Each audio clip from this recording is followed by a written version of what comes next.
الحمدللہ میں نے کچھ پڑھا ہے، اس میں سے چند سنیے۔ یہ شخص خود ہی کبھی حاملہ، کبھی مریم، کبھی عیسیٰ، کبھی اللہ کا نطفہ بنتا ہے۔ لکھتا ہے کہ بابو بخشش چاہتا ہے کہ تیرا حیض دیکھے، تجھ میں حیض نہیں بلکہ وہ بچہ ہے جو بمنزل اطفال اللہ ہے۔ ایک جگہ لکھتا ہے کہ مریم کی طرح عیسیٰ کی نموز میں نفخ کی گئی اور استعارہ کے رنگ مجھے حاملہ ٹھہرایا گیا۔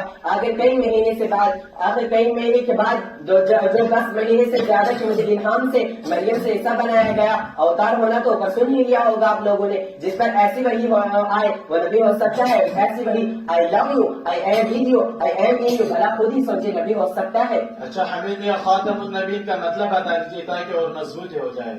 خاتم النبیین کا مطلب یہ ہے کہ آپ کے بعد کسی قسم کا کوئی نبی نہیں ہو سکتا۔ جھوٹا اپنی مٹی پلید کرتے پھرے، اس سے ہمارے نبی پر کوئی فرق نہیں پڑے گا۔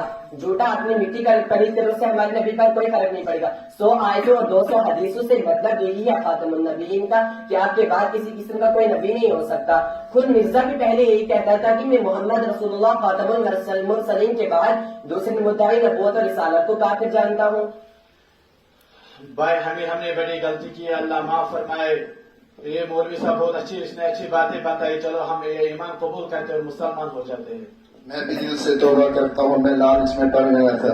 میرے بھائیوں، اصلی دین، سچا دین یہی ہے۔ حضور صلی اللہ علیہ وسلم کے بعد کوئی نبی نہیں آنے والا۔